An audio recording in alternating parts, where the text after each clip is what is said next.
Capítulo número 10. Proclama tu independencia. En cualquier relación humana en la cual dos personas se conviertan en una, el resultado siempre será dos medias personas.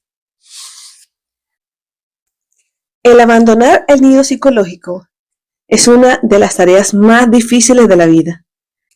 La víbora de la dependencia se entromete de muchísimas maneras y deshacerse de ella por completo es muy difícil, ya que la cantidad de personas que se benefician de la mutua dependencia psicológica es muy grande. El ser psicológicamente independiente quiere decir estar totalmente libre de todas las relaciones obligatorias e implica la ausencia del comportamiento dirigido hacia los demás. Quiere decir que eres libre de la obligación de hacer algo que de otra manera no elegirías hacer, de no existir esa relación. El asunto del abandono del nido es particularmente difícil porque nuestra sociedad nos enseña que debemos cumplir con lo que se espera de nosotros en ciertas relaciones que incluyen a los padres, hijos, figuras de autoridad y los seres queridos. El abandono del nido significa convertirte en ti mismo, en tu propia persona, es decir, en lo que en realidad eres, viviendo y escogiendo los comportamientos que tú elijas y deseas. No significa una ruptura en algún sentido de la palabra. Si disfrutas de tu manera de interactuar con cualquier persona y esta no interfiere con las metas que has puesto en tu vida, pues entonces no vale la pena cambiarla, sino más bien aferrarte a ella. El depender de alguien psicológicamente, por otro lado, quiere decir que esta relación no implica una elección, sino que es una relación por la cual te sientes obligado a hacer algo que no quieres ser y que te ofende el sentirte forzado a comportarte de esa manera. Este es el meollo de esta zona errónea y es similar a la búsqueda de aprobación que tratamos en el capítulo 3. Y lo que quieres es ese tipo de relación. Si lo que quieres es ese tipo de relación, entonces no es malsana, pero si la necesitas o te sientes obligado a tenerla y luego te molesta y resiente, entonces quiere decir que estás en una zona autofrustrante. De ese modo, la obligación es lo que constituye un problema, más que la relación en sí. La obligación engendra culpa y dependencia, mientras que la libre elección inspira amor e independencia. No hay elección en una relación psicológicamente dependiente. Consecuentemente, este tipo de alianza provocará siempre indignación y rencores. La independencia psicológica implica no necesitar a los demás. No he dicho no desear tener relaciones con los demás. Lo que he dicho es no necesitarlos. El momento que sientes esa necesidad, te vuelves vulnerable, eres un esclavo. Si te deja la persona que necesitas o cambia de parecer o se muere, caerás inmovilizado, te desmenorarás e incluso puedes morirte. Pero la sociedad nos enseña a ser dependientes de una cantidad de gente, empezando por los padres. Y podría ser que tú sigas aún con la boca abierta esperando a que caigan los gusanos de muchas de tus relaciones más significativas. Mientras pienses que tienes que hacer algo porque se lo espera de ti en cualquier relación y el hacerlo te provoca resentimientos contra esa persona y el no hacerlo te carga de culpa, puedes estar seguro de que tienes que ocuparte de esta zona errónea. Para eliminar la dependencia hay que empezar por la familia, por la forma en que tus padres te trataron cuando eras pequeño y en la que tratas tú a tus hijos ahora. ¿Cuántas formulaciones de dependencia llevas hoy día en tu cabeza? ¿Cuántas les impones a tus hijos? La trampa de la dependencia en la educación de los hijos y en la familia. Walt Disney hizo hace algunos años una película estupenda y la tituló La trampa del oso. Narraba la vida de una madre oso y de sus dos bebés durante los primeros meses de vida de los osesnos. Mamá osa les enseñó a sus cachorros a cazar, a pescar y a subirse a los árboles. Les enseñó a protegerse cuando se encontraban ante un peligro. Entonces, un buen día, siguiendo sus propios instintos, mamá osa decidió que había llegado la hora de irse. Los obligó a encaramarse a un árbol y sin siquiera echar una mirada para atrás, se fue, para siempre.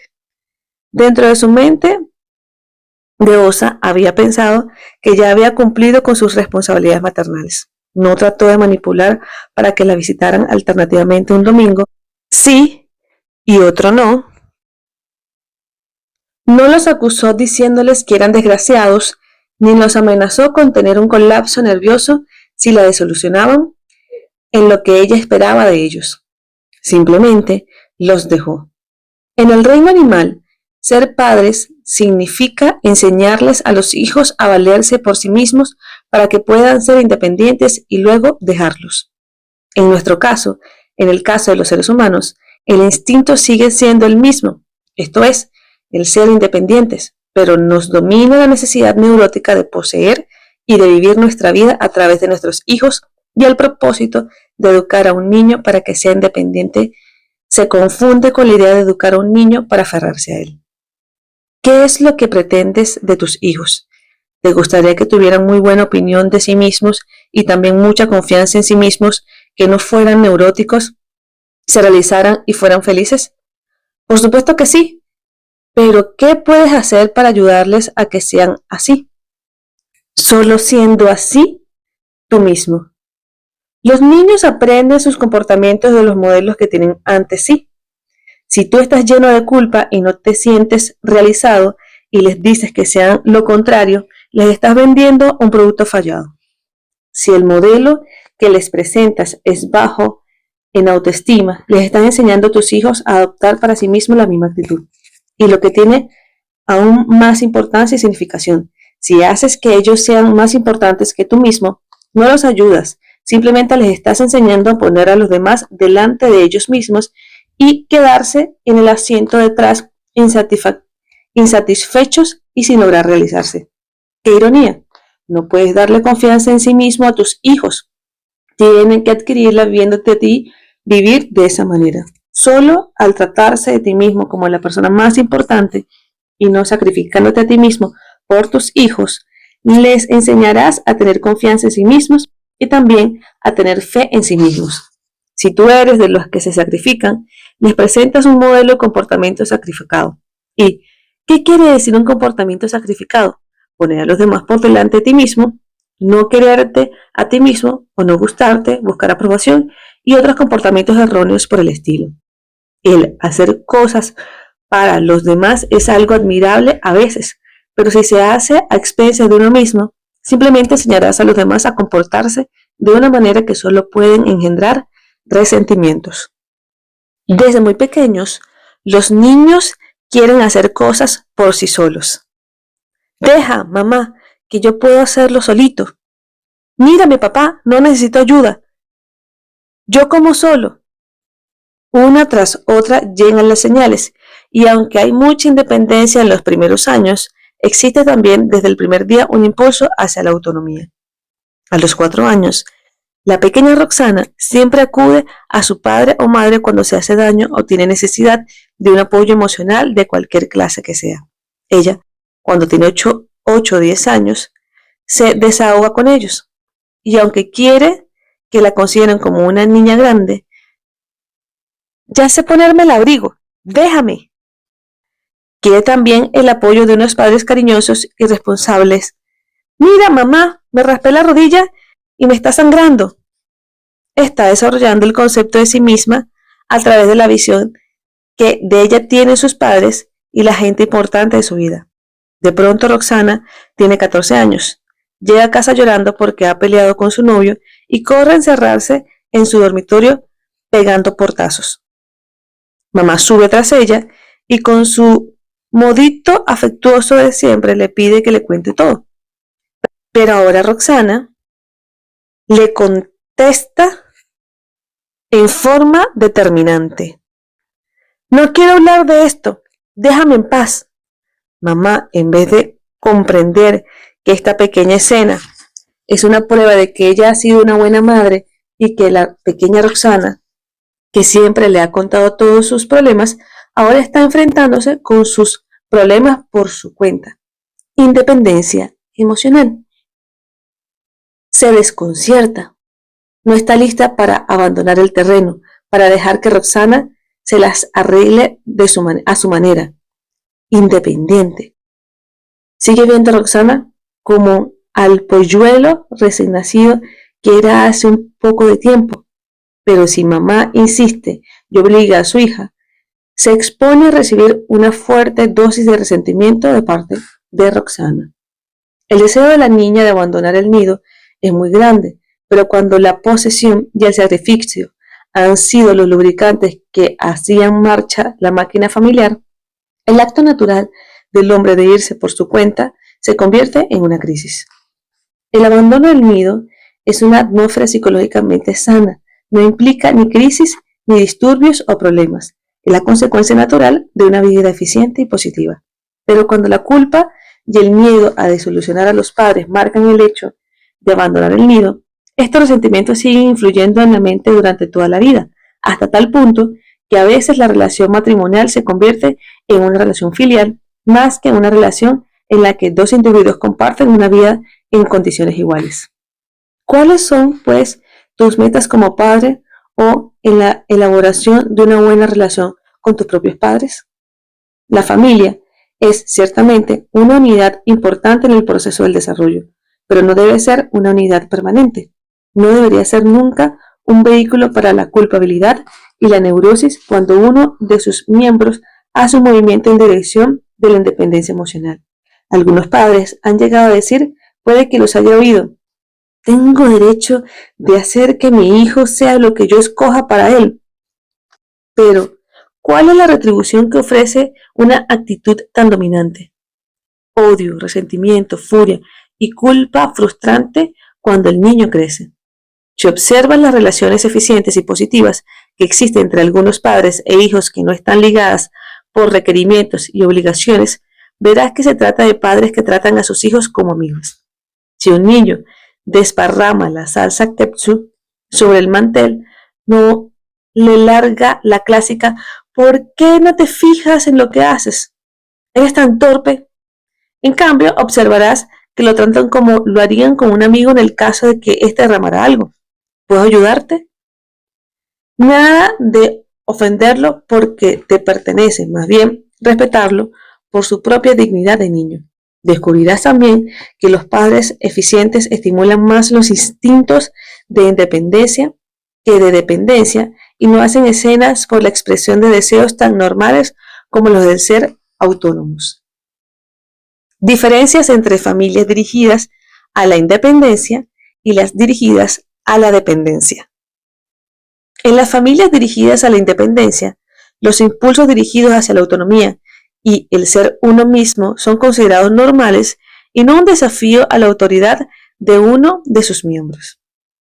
No se hace hincapié en la necesidad de los demás ni en el aferrarse a ellos.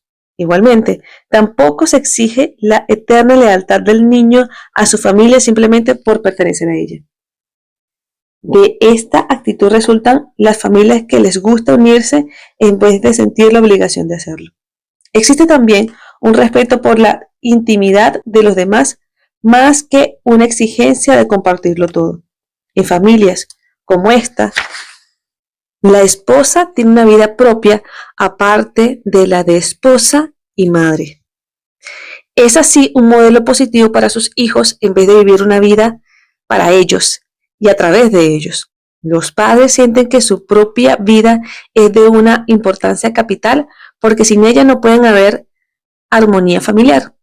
Así, los padres se ausentan ocasionalmente sin sentir obligaciones a estar siempre para sus hijos. La madre no es una esclava porque no quiere que sus propios hijos, especialmente las niñas, se conviertan en esclavos. No sienten que ella tiene que estar allí todo el tiempo para atender a todas las necesidades de sus niños. Ella piensa que puede apreciar a sus hijos y viceversa, tanto o más cuando ella se está realizando y contribuyendo a la vida de su familia, con su comunidad y de su cultura en un pie de igualdad con el hombre en este mundo. En este tipo de familia no existen manipulaciones sutiles por medio de la culpa o amenazas para mantener a los hijos dependientes y bajo la responsabilidad de los padres. Cuando los hijos crecen, los padres no quieren que los visiten por obligación. Además, los padres están demasiado ocupados en sus propias cosas para pasarse la vida esperando que sus hijos o nietos aparezcan para darles una razón de vivir. Los padres como estos no creen que deben ahorrarles a sus hijos los sinsabores y dificultades que pasaron ellos porque reconocen que el hecho mismo de trabajar para sobreponer a las dificultades fue lo que les dio confianza en sí mismos y la estima correspondiente. Ellos no desean privar a sus hijos de experiencias tan importantes. Estos padres se dan cuenta de que el deseo de sus hijos de luchar por sí mismos con la ayuda y no bajo el dominio de padres es algo sano que no hay que negarles. El Demian de Hesse habla de la variedad de caminos hacia la independencia.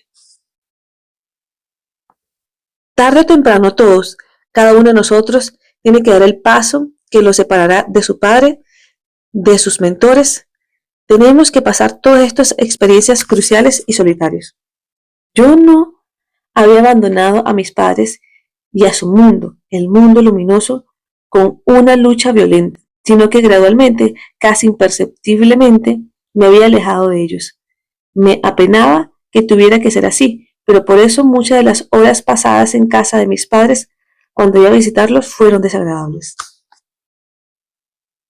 Tú puedes hacer que todas tus visitas a la casa de tus padres sean experiencias afectuosas si te aferras con fuerza a tu propia lucha por independizarte de ellos. Y si tú presentas ante tus hijos un modelo de autoorgullo y de autovaloración positiva, ellos a su vez abandonarán el nido sin causar tensiones ni problemas a nadie. En La esposa de su hijo, Dorothy Canfield Fisher lo resume estupendamente. La madre no es una persona que sirve de apoyo, sino una persona que hace innecesario el apoyo. Que así sea. De ti depende el hacer que el abandono del nido sea un hecho natural y normal, o un suceso cargado de traumas que marcarán al hijo y a la relación con él para siempre. Pero tú también fuiste niño un día, y si entonces aprendiste bien la rutina de la dependencia, quizás al casarte fuiste de los que sustituyeron una relación dependiente por otra. La dependencia psicológica y la crisis matrimonial. Puede que hayas solucionado el problema de tu independencia con tus padres y quizás tienes bien controlada la relación con tus hijos. Tal vez reconozcas la necesidad de independencia de tus hijos y la estimules. Pero también puede ser que aún tengas un problema de dependencia en tu vida.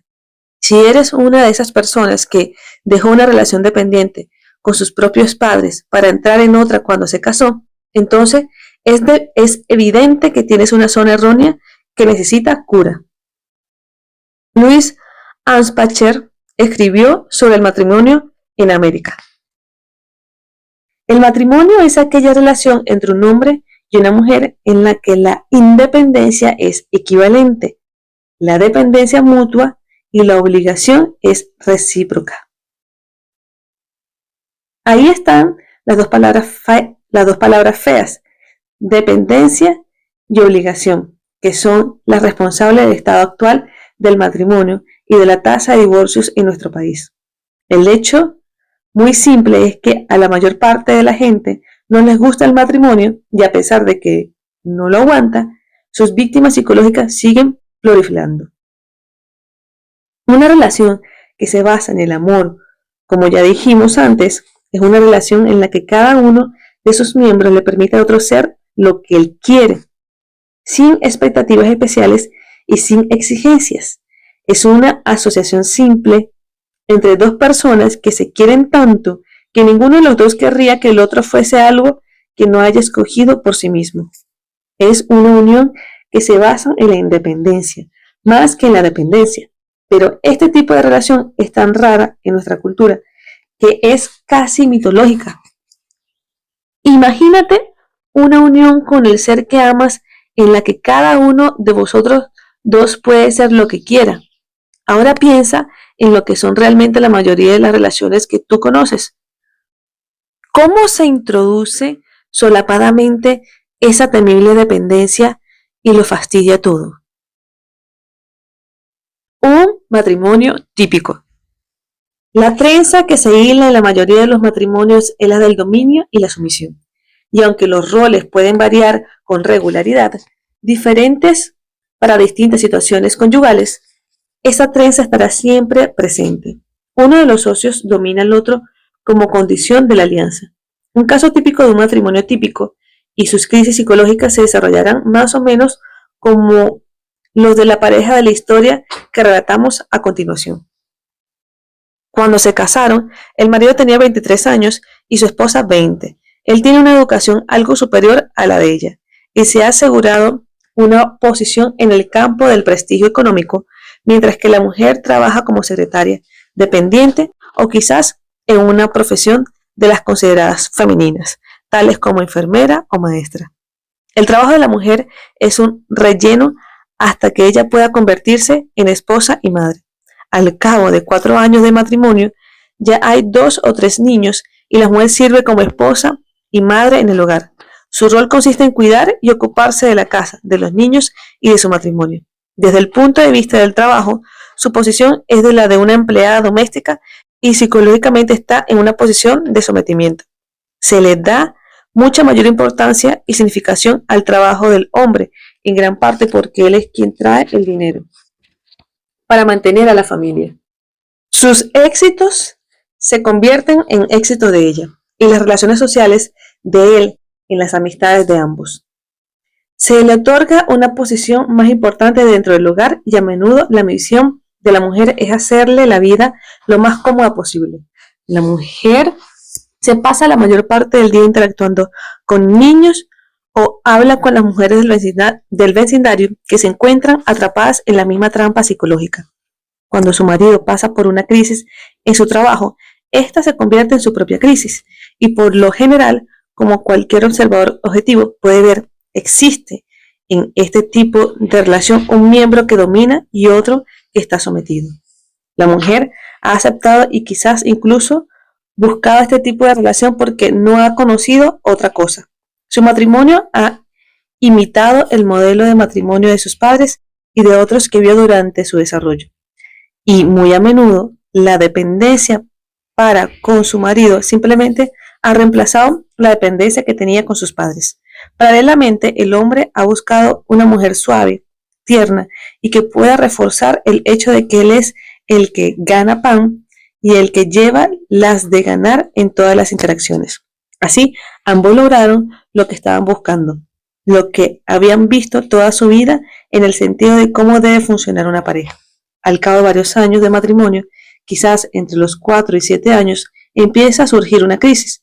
El socio sometido, la mujer, empieza a sentirse atrapada, sin importancia e insatisfecha porque no contribuye de una manera significativa a la vida familiar. El hombre impulsa a su mujer a que sea más ella misma, que sea más afirmativa, asertiva, a que se haga cargo de su propia vida y deje de sentir compasión por sí misma. Estos son los primeros mensajes que contradicen lo que él quería cuando se casó. Si quieres trabajar, ¿por qué no te buscas un empleo? ¿O por qué no sigues estudiando? Él le impulsa a que busque nuevas salidas, estímulos, que deje de ser aniñada. En resumen, que sea algo muy distinto a lo que era cuando se casaron, cuando él quería una mujer sumisa y doméstica. Hasta ahora la mujer ha sentido siempre que ella era la culpable de cualquier problema o tristeza de su marido. ¿En qué me equivoqué? Si él se siente infeliz o frustrado, ella cree que es porque ella no vale o que ya no debe ser tan atractiva como antes. La mujer, el socio sometido de esta unión, recurre a su propio estilo mental de sometimiento y evalúa todos los problemas masculinos como si estos estuvieran colocados en su propio ser. En esta etapa matrimonial, el hombre está generalmente muy ocupado con los ascensos de su trabajo, sus contactos sociales y sus objetivos profesionales. está en un camino ascendente y no puede tolerar una mujer quejumbrosa. Debido a las múltiples oportunidades que le brinda su trabajo de alternar con gente diferente a lo que le está vedado a su sumisa compañera, él está cambiando, se ha puesto aún más asertivo y agresivo, exigente e intolerante respecto a las debilidades de los demás, incluyendo las de su propia familia. Este es también el momento en que el marido suele buscar desahogos sexuales fuera del matrimonio. Tiene múltiples oportunidades de conocer gente y busca la compañía de mujeres más estimulantes y atractivas. A veces la mujer, el socio sometido, empieza también a experimentar por su lado. Puede que acepte un trabajo voluntario o se inscriba en algún curso, recurra a sesiones de terapia, tenga un amorío por su lado. Y su marido apoya la mayoría de estas cosas. Quizás la mujer, el socio sometido, empiece a adquirir nuevas percepciones, nuevos puntos de vista respecto a su comportamiento. Ve su subordinación como una postura elegida por ella durante toda su vida, no solo durante su matrimonio. Su comportamiento de búsqueda de aprobación ha sido ahora puesto en duda y ella empieza a encaminarse hacia una mayor responsabilidad personal, eliminando la dependencia en su propio mundo e incluyendo la de sus padres, la de su marido e incluso la de sus hijos. Ella empieza a adquirir confianza en sí misma. Tal vez busque un empleo y haga nuevas amistades. Empieza a enfrentarse con su marido hasta ahora tan dominante y deja de aguantar todos los abusos de que ha sido objeto desde que se casó. Exige igualdad. Ya no le es suficiente esperar que se la concedan. La experimenta por su cuenta sencillamente. Insiste en compartir las tareas domésticas, incluso el cuidado de los niños.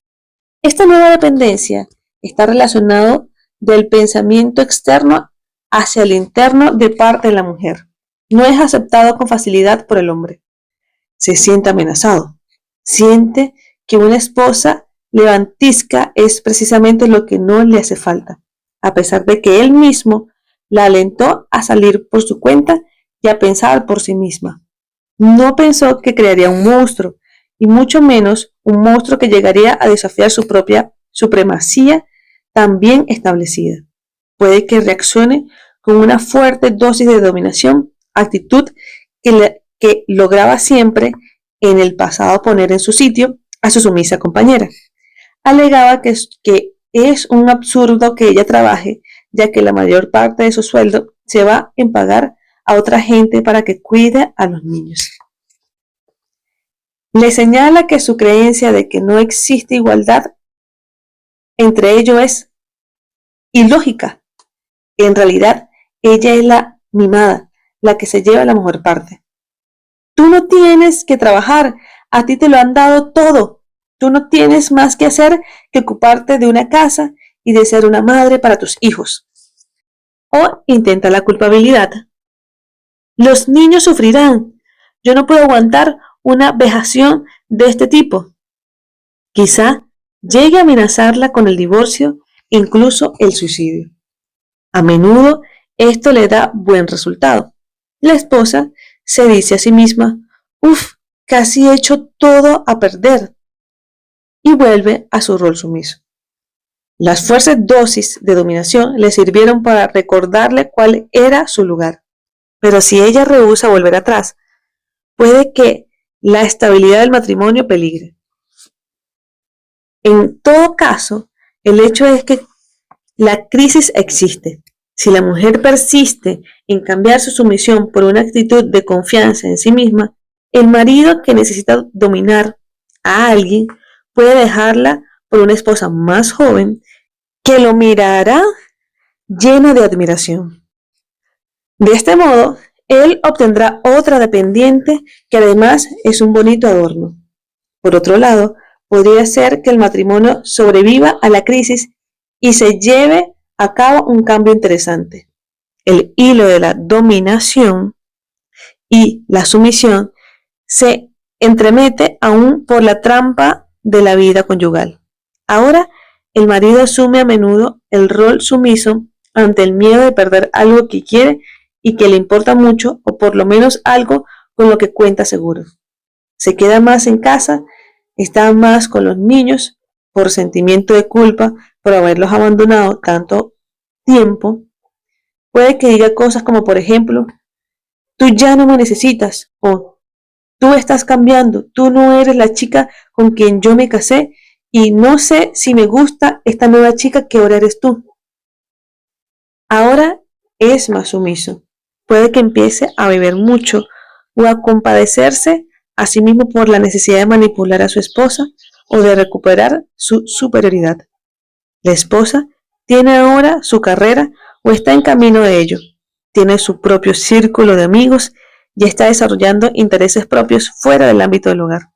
Quizá incluso tenga un amante como un gesto afirmativo de represalia, pero al menos se siente bien porque recibe halagos y alabanzas por sus logros. Sin embargo, el hilo sigue allí y la crisis sigue amenazante. Mientras uno de los cónyuges tenga que ser más importante que el otro o el miedo al divorcio sea lo que los mantiene unidos, la dependencia seguirá siendo la piedra angular de la alianza. El socio dominante, sea el hombre o la mujer, no se siente satisfecho teniendo un esclavo por cónyuge. Puede que el matrimonio siga existiendo en un sentido legal, pero el amor y la comunicación entre los dos esposos han sido destruidos. Aquí el divorcio es muy común, y si no, dos personas empiezan a ir cada una por su lado dentro del matrimonio. No tienen relaciones sexuales, duermen en habitaciones separadas. La norma de la comunicación es la de degradarse mutuamente en vez de comprenderse. Hay también otro final posible si ambos socios deciden revalorizarse a sí mismos y a su relación. Si ambos trabajan en liberarse de sus zonas erróneas y para amarse de verdad, esto es dejando que el otro socio o cónyuge escoja su propia manera de realizarse, entonces el matrimonio puede florecer y seguir creciendo y desarrollándose positivamente. Con dos personas que tienen fe en sí mismas, que se quieren el uno al otro, lo suficiente como para alentar una independencia en vez de dependencia, pero a la vez compartiendo la felicidad con el ser amado. Entonces el matrimonio puede llegar a ser una posibilidad muy estimulante y agradable. Pero cuando dos personas tratan de fundirse hasta convertirse en una sola, o una de ellas trata de dominar a la otra, cualquier forma que sea, esa llamita que existe dentro de todos nosotros lucha por una de las necesidades más grandes e importantes del ser humano, la independencia. La longevidad no es un indicativo del éxito de un matrimonio. Mucha gente sigue casada por miedo a lo desconocido o por inercia o simplemente porque no es lo que hay que hacer. Un buen matrimonio, un matrimonio en el que ambos compañeros sienten verdadero amor, se produce cuando cada uno está dispuesto a dejar que el otro escoja por sí mismo en vez de tratar de dominar. No existe ese forcejeo constante que implica pensar y hablar por la otra persona y exigir que haga lo que se supone que tiene que hacer o debería hacer. La dependencia es la serpiente en el paraíso de un matrimonio feliz. Crea patrones de dominio y sumisión y finalmente destruye las buenas relaciones. Se puede eliminar esta zona errónea, pero no será nunca una batalla fácil, ya que está en juego el poder y el control. Y son pocos los que abandonan sin luchar por ellos. Y lo que es más importante aún, es que no se debe confundir nunca la dependencia con el amor. Parece irónico, pero no lo es. El hecho de que el poner distancia entre los cónyuges consolide los matrimonios. La gente te trata tal como tú le enseñas que te traten. La dependencia no es algo que simplemente sucede por el contacto con gente dominante. Como todos los comportamientos de las zonas erróneas, es una elección. Tú le enseñas a la gente a que te domine y a tratarte de la manera que siempre te ha tratado. Hay muchas formas de mantener el proceso de dominación y se repiten solo si dan resultado. Dan resultado si te mantienen en línea y en una posición dependiente dentro de la relación. Y aquí algunas de las estrategias más comunes que sirven para conservar los hilos del control y de la dominación dentro de la vida conyugal. Chillar, gritar o levantar la voz en cualquier sentido. Esto te mantendrá en un lugar si eres una persona suave y quieres que las personas sean blandas y fáciles.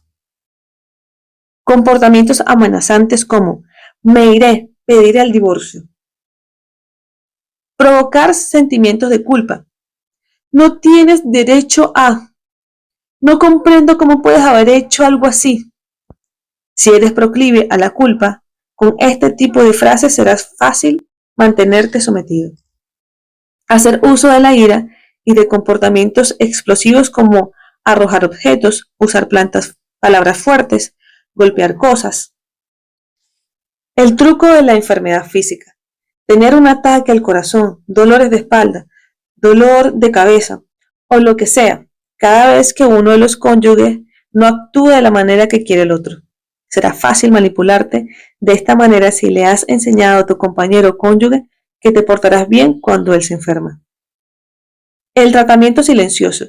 El no hablar y encerrarse deliberadamente son dos de las estrategias más eficientes que puede usar uno de los socios para maniobrar la conducta del otro. La rutina de las lágrimas. Lloras para conseguir que la otra persona se sienta culpable. La escena del abandono. El levantarse y partir es una manera de manipular al compañero para que asuma o abandone cierto tipo de comportamiento. El recurso de tú no me quieres o tú no me comprendes para conseguir que se haga tu voluntad y mantener la dependencia dentro de la relación. La treta del suicidio.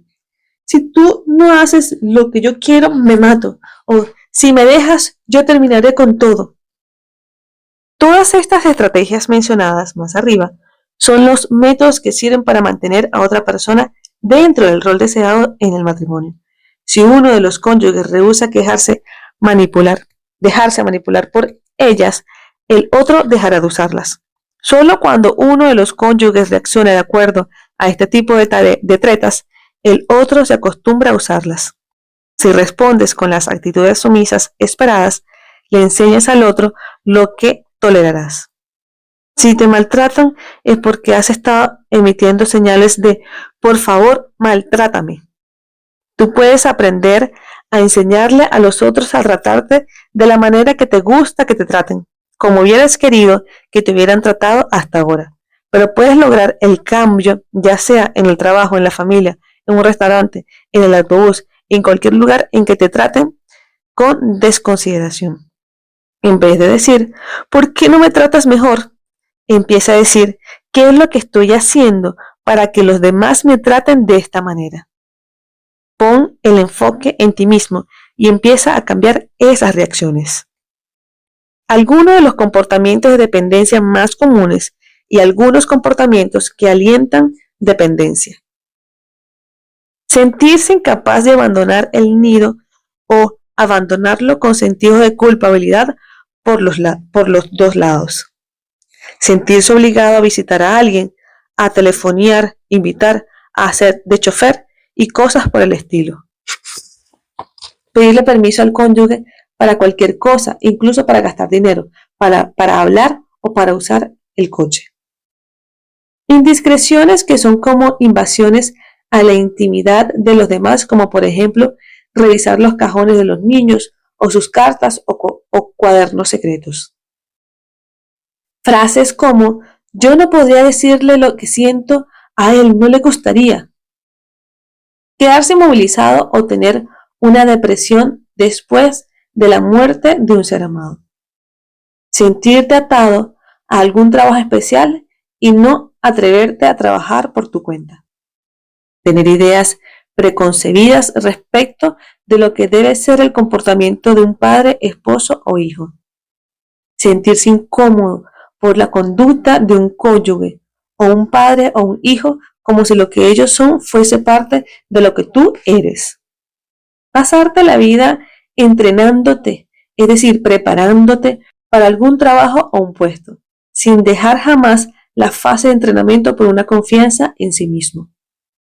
Molestarse, sentirse dolido por lo que los otros digan, piensen o hagan. Poderte sentir feliz o realizado solo si tu compañero se siente de la misma manera. Dejar que los demás te den órdenes. Dejar que otros tomen decisiones por ti o pedir siempre consejo antes de tomar una decisión. Estás en deuda conmigo. Mira lo que hice yo por ti. Las obligaciones que van con la dependencia. No hacer algo delante de los padres o de la persona dominante porque no estaría de acuerdo o porque no les gustaría. No fumar o beber o decir más palabras o comer un helado de chocolate o lo que sea por cumplir con tu rol de sometimiento y sumisión.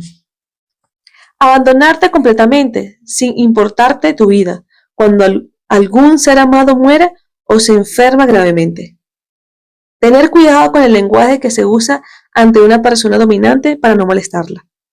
Mentir constantemente respecto a tu propio comportamiento y tener que tergiversar la verdad para no perturbarlos a ellos. La compensación psicológica de la dependencia. Los motivos para aferrarse a este comportamiento tan frustrante y entorpecedor no son demasiado complicados. Quizás sepas cuáles son las retribuciones de la dependencia, pero ¿sabes lo destructivas que son? La dependencia puede parecer algo muy inocuo e inocente, pero en realidad es el principal enemigo de la felicidad, de la plenitud y de la posibilidad de realizarse. He aquí algunos de los dividendos más comunes que te impulsan a mantenerte dentro de este estado de dependencia. La dependencia puede mantenerte bajo la custodia protectora de otra gente y ofrecerte los beneficios que reciben los niños pequeños porque no son responsables de su propio comportamiento. Al elegir siendo dependiente, puedes culpar a los demás de tus propias deficiencias. Al depender de los demás, no tienes necesidad de emprender la difícil tarea ni el riesgo de cambiar. Puedes sentirte seguro fiándote de quienes son responsables de ti. Puedes sentirte bien porque satisfaces a los demás. Aprendiste que la manera de ser bueno es satisfaciendo a mamá y ahora hay numerosas mamás simbólicas que te manipulan. Puedes evitar la culpa que escoges cuando te comportas de manera afirmativa. Resulta más fácil comportarte bien que aprender a eliminar la culpa. No habrá necesidad de que tomes decisiones ni hagas elecciones por ti mismo. Sigues el modelo que te presenta tu padre o madre, tu cónyuge o el individuo de quien dependes. Mientras piensas lo que ellos piensan y sientas lo que ellos sientan, no habrá necesidad de determinar lo que tú sientes o piensas. Resumiendo, luego de agotar alucubraciones, simplemente es mucho más fácil ser uno de los que siguen que ser un líder. Puedes hacer lo que te digan y evitarte problemas aunque no te guste ser lo que ellos siguen. Siempre será más sencillo que correr todos los riesgos que implica el ser tu propia persona. La dependencia es desagradable porque te convierte en algo menos que en una persona completa que funciona independientemente, pero es más fácil, de esos puedes estar seguro. Un programa para liberarte de la dependencia. Escribe tu propia declaración de independencia en la que anuncies claramente ante ti mismo y para ti mismo que quieres funcionar en todas las relaciones humanas eliminando por completo las manipulaciones externas. Yo, esta persona, para lograr una unión más perfecta, etc. Habla con las personas de quienes te sientes dependiente psicológicamente. Declara tus propósitos de funcionar independientemente.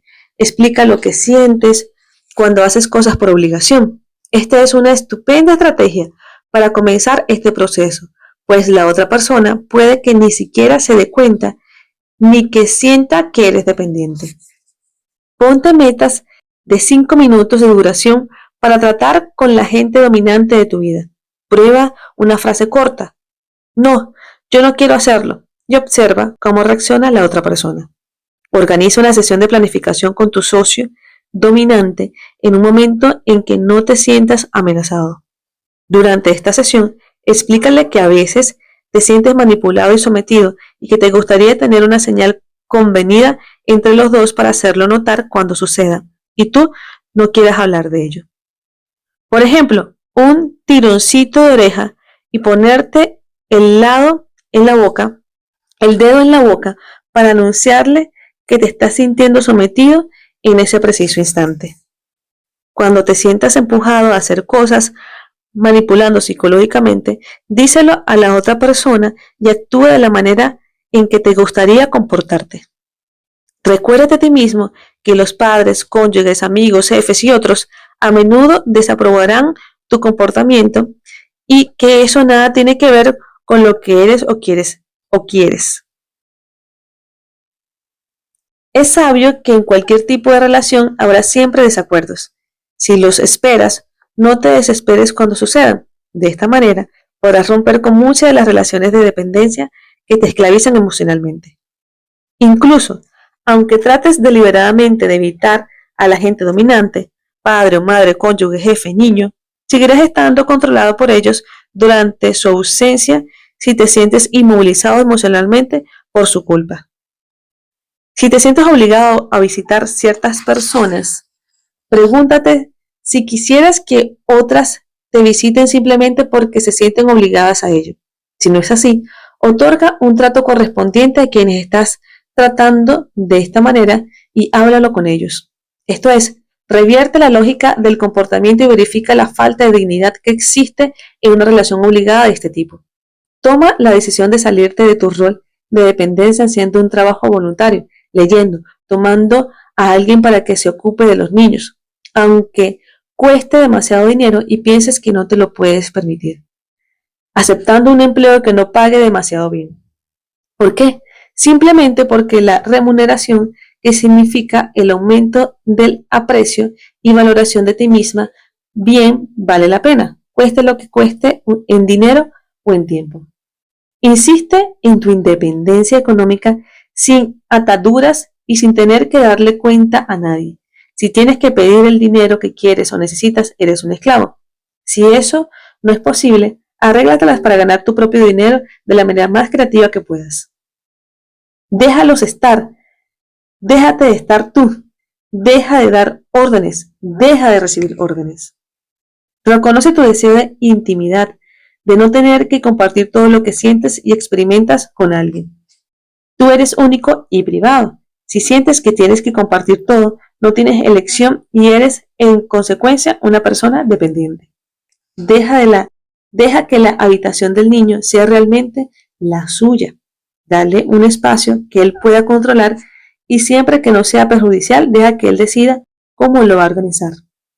Una cama hecha no es más sólida psicológicamente que una sin hacer, aunque te hayan enseñado lo contrario. En las fiestas, haz grupo aparte de tu marido o mujer. No sientas que tienes que estar con esa persona todo el tiempo. Separaos y luego unid vuestras fuerzas cuando toda haya acabado. Así duplicaréis vuestras experiencias. Si tú tienes ganas de ir al cine y tu compañero quiere jugar al tenis, hacedlo de esa manera. Permitíos más separaciones y así las reuniones serán más alegres y estimulantes. Haz cortos viajes, solo o con amigos, sin tener que sentirte atado a tu cónyuge o compañero. Os sentiréis más unidos cuando vuelvas y apreciaréis el hecho de poder funcionar independientemente. Recuerda que no tienes la responsabilidad de hacer feliz a los demás. Los demás se hacen felices a sí mismos. Es posible que realmente disfrutes de la compañía de otra persona, pero si sientes que tu misión es hacerla feliz, entonces dependerás de ella y te sentirás deprimido cuando esa persona esté deprimida. O peor aún, pensarás que eres tú quien le ha fallado. Tú eres el responsable de sus propias emociones y la demás gente de las propias. Nadie puede controlar tus sentimientos salvo tú mismo. Recuerda que el hábito no es razón suficiente para hacer algo, cualquier cosa que sea. El que siempre hayas estado sometido a los demás no es motivo ni justificación suficiente para seguir estándolo. La clave de una vida eficiente reside en la independencia. Igualmente, La clave de un buen matrimonio reside en el mínimo de fusión y el máximo de autonomía y autodependencia. Y aunque sientas verdadero temor a romper tus relaciones dependientes, seguro que si les preguntas lo que piensan a las mismas personas con las que mantienes estas relaciones de dependencia emocionales, descubrirás con gran sorpresa que ellos admiran más a quienes piensan y actúan por sí mismos. Otra ironía, quienes más te respetarán por ser independiente serán los mismos que con más fuerza trataron de mantenerte subordinado. El nido es un lugar maravilloso para que se desarrolle el niño, pero abandonar el nido es aún más maravilloso y puede sentirlo así tanto el que se va como el que se queda observando el despegue.